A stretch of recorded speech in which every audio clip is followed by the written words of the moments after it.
한 사람의 인생을 이제 이렇게 조명하는 데 있어서 출생만큼 의미심장한 것은 없습니다. 저희 교회에서 이제 영성 훈련을 많이 하고 또 이렇게 우리 인생을 돌아보는데 내가 누구인가 그런 부분을 이제 이렇게 쭉 정리를 할 때 출생의 비밀이 참 중요합니다. 그래서 오늘 우리 이삭의 출생에 담긴 이야기, 그리고 그 빛깔, 그리고 그 무늬를 우리가 보면서, 그러면서 한 인생에 하나님께서 어떻게 역사하시고 만들어 가시고 또 키워 가시는지를 같이 보고, 또 여러분과 제가 또 어떻게 살아왔는지 어떻게 가야 될지를 붙잡는 그런 시간을 갖겠습니다. 21장 1절은 아주 의미심장한 선언문입니다. 여호와께서 말씀하신 대로 사라를 돌보셨고 여호와께서 말씀하신 대로 사라에게 행하셨다. 이거는요 전형적인 병행법이에요. 그래서 병행법은 전반절 후반절이 유사한 주제를 다른 비슷한 말로 하면서 강조하는 겁니다. 이 강조에서 우리가 엿볼 수 있는 것은 무엇이냐면 하나님께서 사라에게만 아들을 주신 것처럼, 사라에게 약속하신 아들을 사라에게 허락하신 것처럼 그렇게 묘사한다는 것입니다. 실제로는 하나님께서 17장에 아브라함에게 먼저 말씀하셨죠. 그렇지 않습니까? 물론 사라에게도 말씀하셨지만 사라는 장막 뒤에서 음식 차리다가 엿들은 것이고 사실은 아브라함에게 말씀하셨는데 오늘 본문에서는 아브라함은 언급도 안 하시고 사라에게 약속하신 대로 오셨다. 이제 그렇게 말씀을 하고 계십니다. 우리 창세기 18장 10절과 14절을 같이 이렇게 보면요. 이제 18장에 그가 이르시되, 우리 여호와의 사자입니다. 내년 이맘때 내가 반드시 내게로 돌아오리라 이렇게 얘기합니다. 내 안에 사라에게 아들이 있을 것이다. 그런데 이제 그 얘기를 듣고 사라가 막 웃으니까 14절에 여호와께 능하지 못한 일이 있겠느냐? 기한이 이를 때 내가 내게로 돌아오리라. 이 돌아오리라 이렇게 돼 있잖아요. 네? 오늘 본문에서 약속한 대로 이분이 이제 주셨다. 이렇게 다시 말해서 사라를 돌보셨고라는 표현이 같은 단어예요.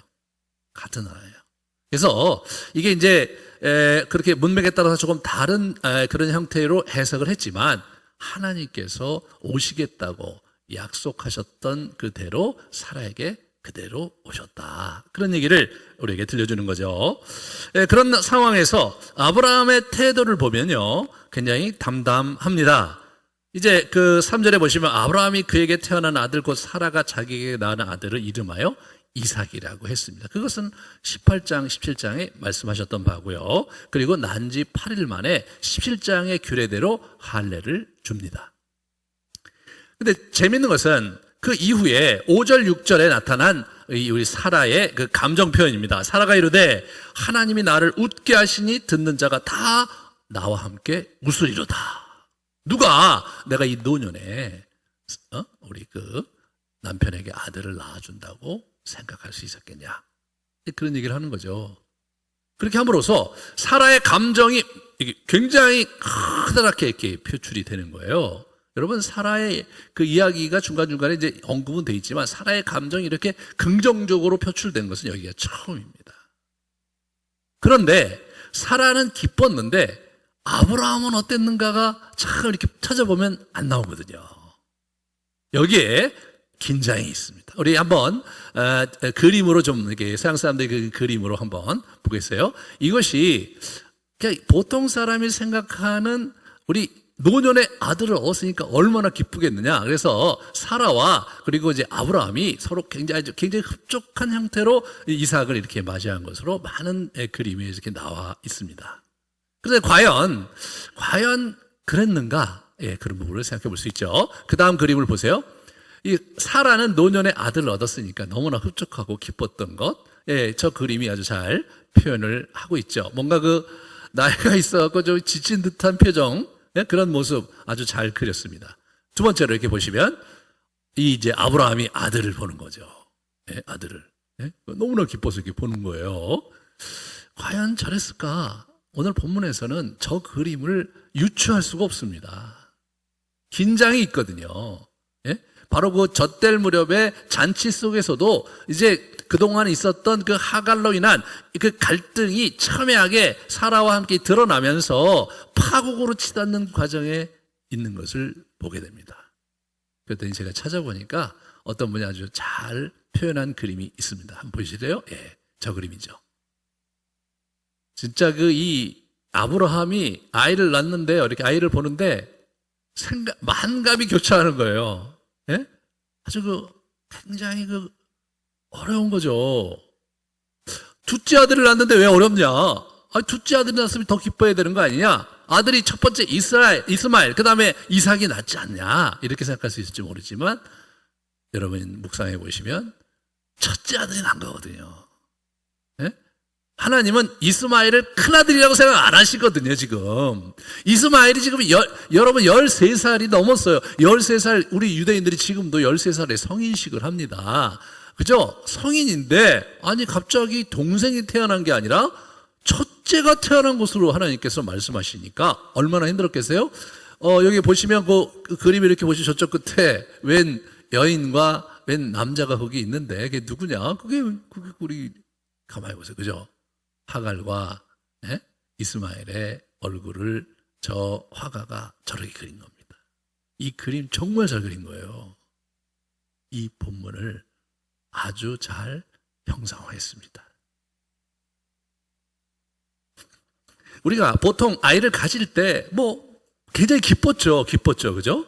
그렇게 생각하잖아요. 그렇지만 꼭 그런 건 아니에요.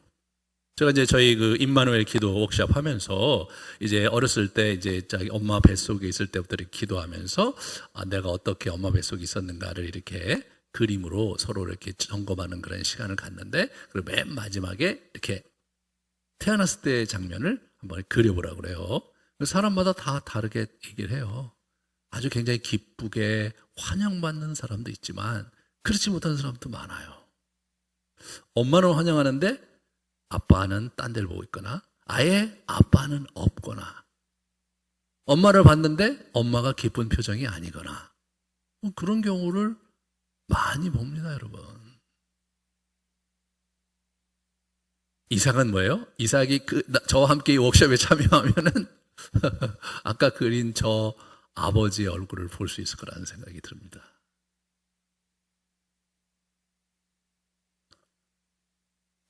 여기서 우리는 참 인생의 우리의 현실을 이제 보게 되는 거죠. 내가 태어났을 때 과연 우리 부모님은 좋으셨을까?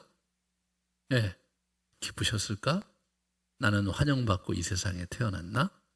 아니면 고통 속에서 어렵게 내가 이 땅에 태어났나? 거기에서 우리의 정서적 여정이, 우리의 존재의 그 실체가 이제 출발하는 겁니다. 오늘 본문에서 우리는 두 사람의 출생을 우리가 좀 볼 필요가 있어요. 하나는 이스마엘, 또 하나는 우리 이삭입니다. 이삭의 출생의 비밀, 이삭은요 약속된 아들이었습니다. 하나님께서 일방적으로 주시겠다고 선언한 아들이었습니다. 창세기 17장 19절에 보면 하나님께서 이렇게 말씀하세요. 하나님이 이르시되 아니라 내 아내 사라가 내게 아들을 낳으리니 너는 그 이름을 이삭이라 하라. 내가 그와 내 언약을 세우리니 그의 후손에게 영원한 언약이 되리라. 이삭이란 이름을 주셨어요, 여러분. 이삭이 이름이 무슨 뜻이냐? 웃음, 그런 뜻입니다. 웃음. 이삭, 웃다. 그래서 나온 거거든요. 그렇지만 이스마엘은 좀 달랐습니다. 이스마엘은 우리가 읽었듯이 아기가 없어갖고 자기 몸종 하갈을 들이밀어서 대리모로 해갖고 하갈을 통해서 아이를 얻었는데, 하갈이 우리 사라를 멸시하니까 갈등이 생겨갖고 결국 하갈이 이제 도망가다가 여러분 술 광야에서 여호와의 사자를 만나서 이런 얘기를 듣습니다. 창세기 16장 9절서부터 12절을 같이 보시면 내 여주인에게 돌아가 그 수하에 복종하라, 이렇게 말씀합니다. 복종하라. 내가 그 씨를 번성하게 하겠다. 또 아들을 낳으리니 그 이름을 이스마엘이라 하라.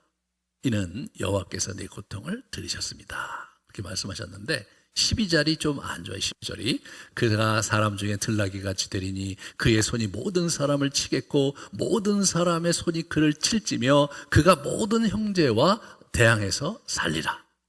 그러니까 진짜 이게 굉장히 긍정적인 그러한 그 메시지도 있지만 좀 스산해요. 좀 스산해. 하지만 우리 하갈은 저걸 다 긍정적으로 받아들여갖고 와갖고 막 부엘라에로이 막 하면서 막 그러면서 오히려 그냥 하나님의 점지를 받은 아들로 이제 생각하면서 사라를 자꾸자꾸 이렇게 밀어내는 그런 일들을 우리가 성경에서 확인할 수 있습니다. 그런데 이 문제는 뭐냐면 이 아브라함도 하나님 안에서 이스마엘을 읽고 또 하나님 안에서 이삭을 바라보는 일을 잘 하질 못했어요. 우리 창세기 17장 17절 18절을 가만히 보면 이제 이삭을 주겠다고 이렇게 말씀하시니까 엎드려 웃었어요. 뭐라고 그러냐면 100세 된 사람이 어찌 자식을 낳을까? 사라는 90세니 어찌 출산하리요? 사라는 갱년기가 지났다고 10장에 보면 나오거든요. 이미 갱년기가 지났기 때문에 아이를 가질 수 없는 몸이어서 우리 그 아브라함으로서 저렇게 생각한 거예요. 아브라함이 뭐라고 그러시냐면 하나님 이제 그만하시고요.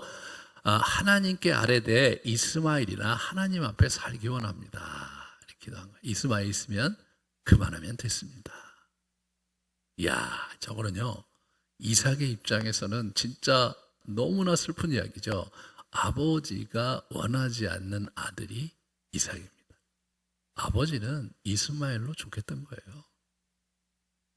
그런 분위기 속에서 이삭이 이제 태어나고, 그런 부분을 우리가 이제 오늘 한번 가만히 묵상을 해보시면 너무나 이제 우리가 고민할 게 많습니다. 이거 보시면 이 이스마엘이 오늘 그런 본문에서 17장에 보시면요, 이스마엘 위해서 기도해. 거기서 한번 같이 볼까요?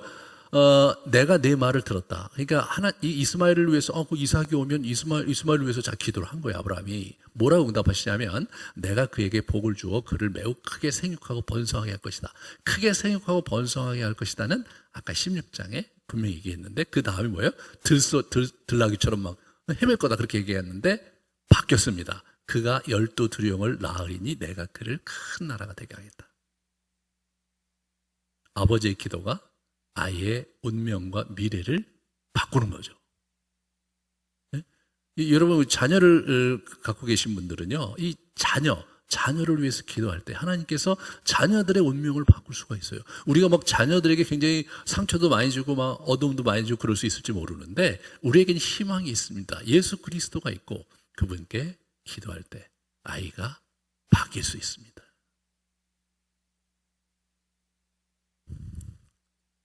그런데 여러분, 오늘 본문에서 우리가 정말 주목해야 될 사실은 뭐냐면, 굉장히 충격적인 사실은 뭐냐면 이스마엘이라는 이름이 안 나온다는 거예요. 하갈, 자기의 몸종 하갈이 우리 아브라함에게 난 아이입니다. 나중에 이제 이렇게 내쫓겨서 광야를 하다가 이제 물이 다 떨어져서 아이를 나무 밑에 이렇게 누워놓고 살 한바탕 거리를 가서 막 울면서 막 기도하잖아요. 살 한바탕 거리는 한 800m 정도 된다고 그래요. 800m. 그러니까 이제 아이를 여기다 두고 800m까지 가갖고 이제 막 이제 부르짖으면서 우리 여기서 죽을 수 없습니다. 저 아이를 살려주십시오. 그랬을 때 여호와의 천사가 또 나타나요. 그러면서 뭐라고 얘기하냐면 저 소년의 부르짖는 기도를 하나님께서 들으셨다. 그렇게 나와요. 이스마엘이라는 이름이 안 나와요. 근데 여기서 어떤 것도 재밌냐면 그 소년이 기도했다는 게 안 나오는데 기도는 누가 했느냐? 기도는 하갈이 했어요. 그런데 하나님은 소년의 기도를 들었다고 나오는 거예요. 하나님은 하갈도 자기에게서 제끼셨습니다. 그리고 자기가 지어진 이름 이스마엘로 그를 부르질 않아요. 정말 충격적인 거죠. 성경에요, 하나님께서 지어준 이름을 가진 자가 많지 않아요. 그렇잖아요? 그런데 그런 자 중에서 그 이름을 불러주시지 않은 자는 이 친구 하나입니다. 자기가 이름을 지어줬잖아요. 이스마엘. 하나님께서 들으신다. 그런 뜻이거든요. 하나님께서 들으신다. 하갈이 그 말을 들었어야지. 하나님께서 들으신다. 아브라함도 그 말을 들었어야죠.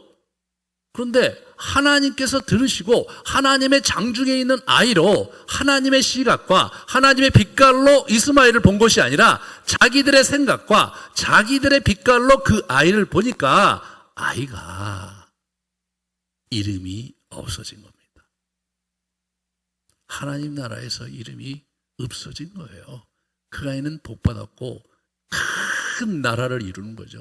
지금 아랍 전체가 이스마엘의 후손입니다, 여러분. 네. 그런데 하나님을 대적하고 있어요. 하나님 나라에 분깃이 없습니다. 저와 여러분이 참 한번 잘 붙잡아야 될 말씀입니다. 우리는 아이들의 어린 시절에 정말 그 부모가 아이에게 이제 영혼의 색깔을 이렇게 칠하게 되는 거죠. 우리 부모님들이 우리의 어린 시절을 통해서 우리의 색깔을 칠했듯이 우리 또한 그런 일을 이제 하고 있습니다.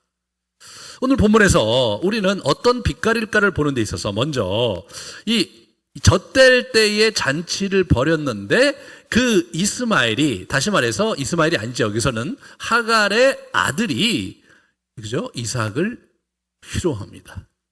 이삭이 웃음인데요. 단어가 같아요. 문맥에서 부정적이면 희롱과 조롱이 되는 것이고, 예? 긍정적인 문맥에서는 웃음이 되는 거예요. 이삭을 이착하는 거예요. 예. 아주 부정적으로 이삭을 웃음거리로 만드는.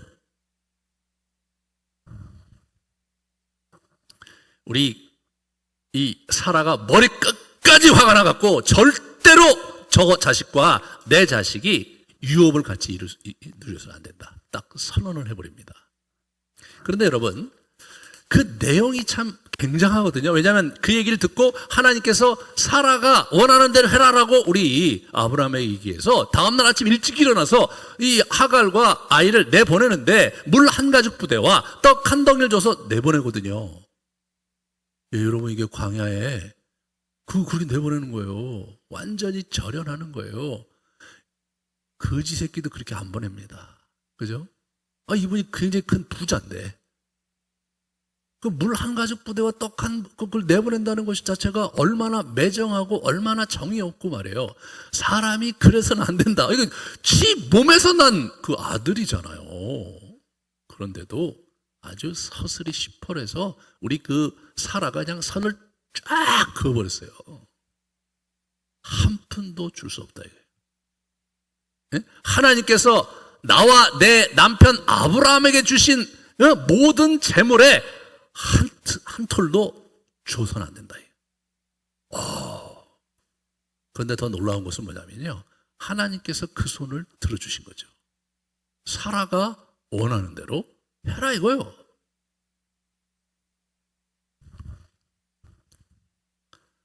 왜 그렇습니까? 지난 20여 년간 하갈이 정말 어렵게 살았거든요.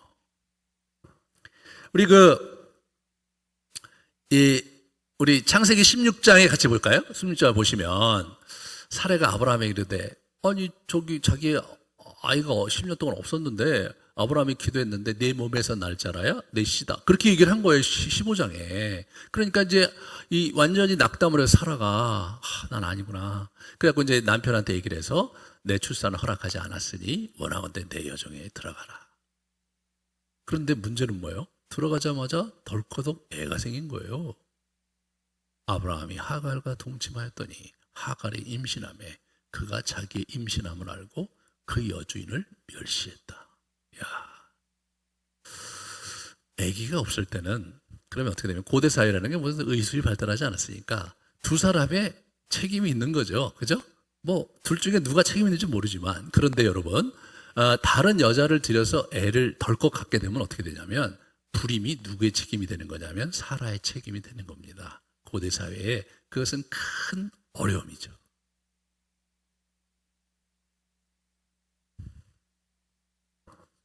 그래갖고 그때부터 홀대를 받은 거예요, 집에서. 완전히 완전 이스마엘 중심으로 완전히 집안 분위기가 쭉 가고 하갈이 거의 뭐 이렇게 한 거예요. 여러분, 그래갖고 오늘 본문에서 보시면 어떻게 됩니까? 이 사라가 이집트 종 하갈이 아브라함에게 쌓은 애를 보잖아요. 그게 무슨 얘기냐? 워낙은 애가 어느 정도 자라면요, 저 때문에 이렇게 되잖아요. 그러면 이제 가정에 문제가 생기니까 대리모를 돈 줘서 고향으로 돌려보낸다는 거예요. 그러니까 이미 오래전에 애굽으로 돌려보냈어야 돼요. 근데 애가 성이 되도록 집에 있었어요, 하갈이. 이게 누구 잘못입니까? 아브라함이 잘못하고, 하갈이라는 여자가 분수를 모르는 겁니다. 그러면 어떻게 되는 겁니까? 사라는 어떻게 되는 거예요? 입지가 없어진 거죠. 입지가 없어진 거예요. 그런 상황에서 20장에 놀라운 일이 벌어집니다. 뭐냐 하면 또 우리가 알고 있듯이 아비멜렉에게 누이 동생이라고 속여요. 근데 보세요.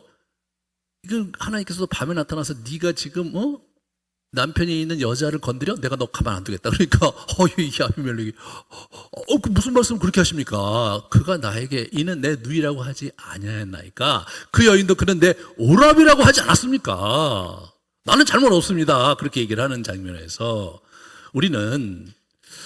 우리 사라가 오빠 맞다고 얘기한 거예요. 이 사건이 12장에 보면 애굽에 가서 바로 앞에서도 그 일이 벌어지는데 바로 앞에서는 그 얘기 안 했거든요, 사라가. 여러분, 18장에 내년 이맘때 사라에게 아이를 줄 것이라는 약속을 받았어요. 그리고 그 해입니다. 21장에 태어나니까 그 해예요. 20장이. 그런데 거기서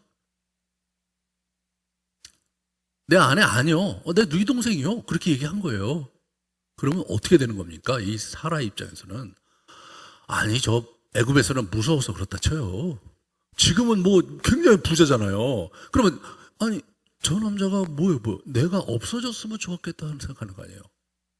나는 지금 분명히 여호와의 천사에 의해서 아기를 갖게 된 몸인 것을 뻔히 아는 이 남자가 오리발을 내밀면서 내 부인이 아니라 누이 동생으로 해버린 거예요. 그러니까 상처를 얼마나 받았겠습니까, 우리 사라가. 그래서 오랍이 맞다. 저게 무슨 남편이냐? 오랍이 맞다. 아휴, 사라가 얼마나 힘들었을까요? 사라가. 하나님께서 이게 무슨 소리냐 지금 그래서 사라를 구출해 주신 것입니다. 사라의 한이 있는 거예요. 20여 년의 세월을 사라가 그렇게 살았습니다. 우리는 21장 상황에서 보면 사라가 진짜 너무 표독스럽고 아주 매서운 여자처럼 보일지 모르지만 그 전에 20여 년의 세월을 여러분이 되짚여서 묵상하면요, 그러고도 남아요. 그러고도 남아요. 아브라함이 한 말도 못하고 밤에 끙끙대고 앓고 있으니까 이놈의 자식아, 아브라함아, 네 아내 사라의 뜻대로 해야지 마, 이렇게 얘기해서 아침에 일찍 일어나서 내보낸 거예요.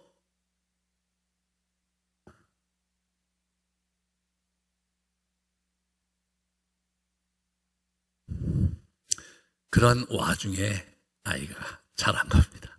태어나고. 야, 이삭 진짜 얼마나 어려웠을까요? 부모가 그려놓은 영혼의 빛깔이, 영혼의 색깔이 이삭의 어린 시절을 지배해요. 이 친구가 나이 40에 결혼해요. 40에. 그러니까 여러분 이제 잘 생각해 봐야 돼요. 자, 이 아브라함은 어떻게 되냐면 이삭이 웃음이 되어야 돼요. 여러분, 이삭 다시 그 사진 한번 보여줄래요? 아까 그 그림 하나 가만히 보면서 지금 생각해봐요.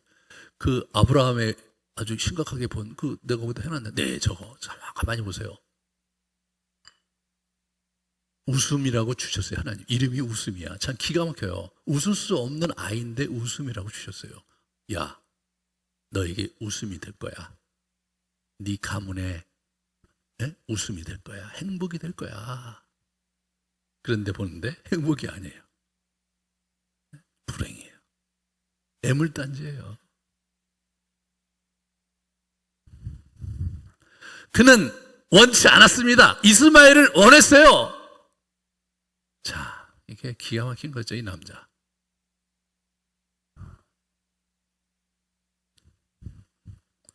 사라는 어떻습니까? 사라는 아까도 봤지만 한번 우리 이제 창세기 18장 12절을 같이 볼까요?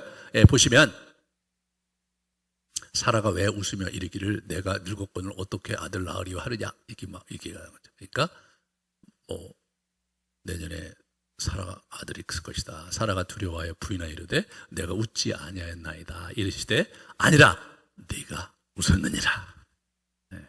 저때까지만 해도 야단치는 걸 봐서는 사라가 믿을 수가 없는 거죠. 그래서 어떻게 믿겠어요, 여러분? 저기 이미 경영이 지났는데. 그런데 저 말 듣고 이분이 바뀐 겁니다. 그 얘기가 히브리서 11장 11절에 나와요. 자, 믿음으로 사라 자신도 나이가 많아 단산하였으나 잉태할 수 있는 힘을 얻었으니 이는 약속하신 일을 미쁘신 줄 알았습니다. 네? 그걸 믿었기 때문에 그 믿음이 잉태하게 했다는 거예요. 좀 아까 그 사진 한번 더 보여주시죠. 그거. 그러니까 여러분 이 사라의 저 표정, 예, 정말 의미심장한 저 장면이 참 이렇게 인상적인 거죠. 야, 진짜. 그러면서 사라는 어떻게 돼요? 뭐 남편이 뭐 중요하겠어요? 오로지 이삭이죠. 그것이 이삭의 어린 시절에 자기의 영혼의 문의로 자리 잡고 있는 거죠. 어머니의 집착과 한, 그것이 이 사람 인생에 이게 쭉 들어옵니다. 어머니가 37에 돌아가셨어요. 우리 다음 시간에 나눌 건데. 그러면서 40에 리브가를 맞고 그 리브가를 자기 어머니 장막에다 갖다 놓고 어머니에 대한 슬픔을 비로소 자기가 해결하는 장면이 나와요. 마마보이로 자란 겁니다. 우리 아버지의 회한, 아버지는 깊이 근심하고 말해요. 그죠?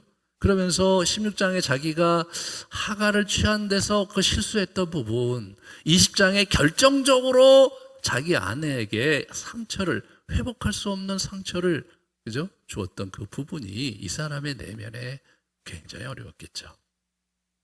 그렇지만 또 어떻게 됩니까? 떠나보낸 이스마엘은 어떻게 이스마엘은? 이것이 이제 사실 묘하게 작동을 하면서 아브라함이 이스마엘을 편애합니다. 이삭의 삶의 모습 속에서 아버지의 사랑을 받지 못한 자의 그늘이 보입니다. 나중에 아버지가 아브라함이 돌아가셨을 때 25장에 보면 이스마엘이 와서 장례식에 참석합니다. 그도라를 통해서 얻은 아들 얘기는 안 나와요. 이스마엘이 와서 그 장례식에 참여합니다.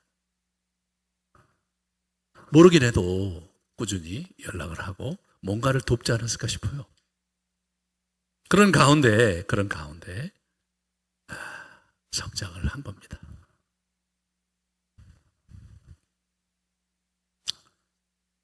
우리는 여기서 이 가혹한 유업 전수의 원칙과 원리가 하나님 나라에 있다는 사실을 정말 우리가 잘 귀담아 들어야 되는데, 여기 보시면 갈라디아서 4장 22절에서부터 32절에 그것을 잘 우리에게 전달해 주고 있죠. 여종에게는 육체를 따라 낳고 자유 있는 여자에게서는 약속을 따라 낳았다. 그렇잖아요. 하갈이 그 종으로서 완전히 집주인이 되려고 하는 그런 갈망과 또 야망이 있었고, 그래서 막 사라를 무시하고 멸시하는 그런 모습을 보였었잖아요. 여자에게는 약속으로 말미암았다. 이 믿음으로 붙잡으면서, 그죠? 여종과 그 아들을 내쫓으라. 여종의 아들이 자유 있는 여자의 아들과 더불어 유업을 얻지 못할 것이더라고. 아예 선을 그었습니다. 우리는 여종의 자녀가 아니요 자유 있는 여자의 자녀다.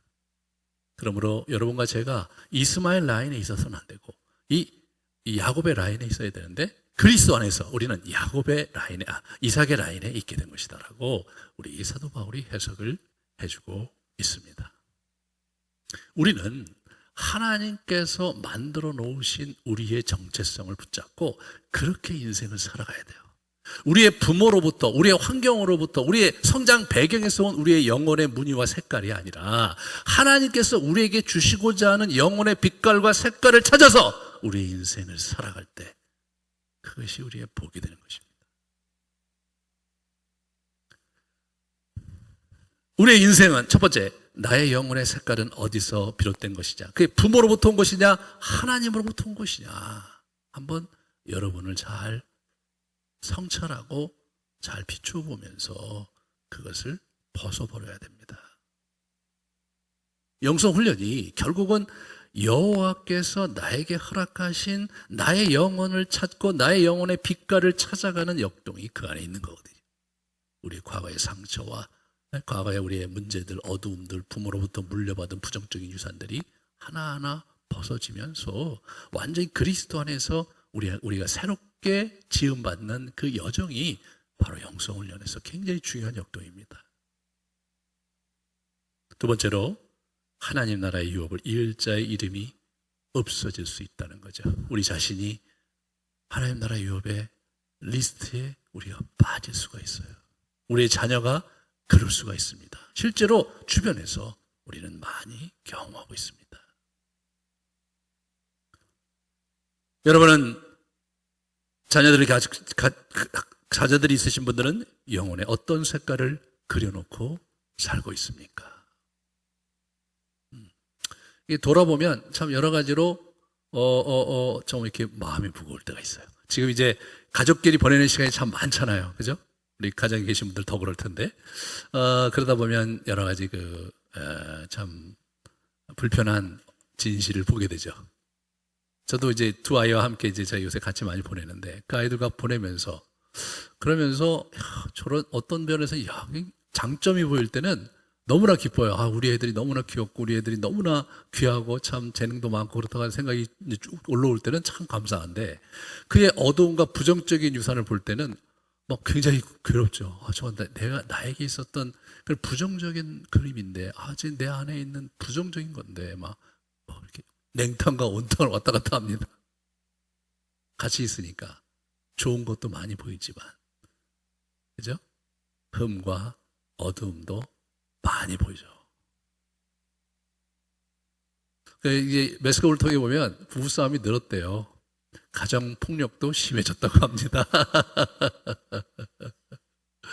왜 그래요? 같이 있으면 있을수록 우리 안에 좋은 것도 거기에 함께 누리게 되지만 우리 안에 부정적인 것들도 같이 이제 가정에서 막 하다 보니까 진짜 어려운 시간들을 보내게 되는 거죠.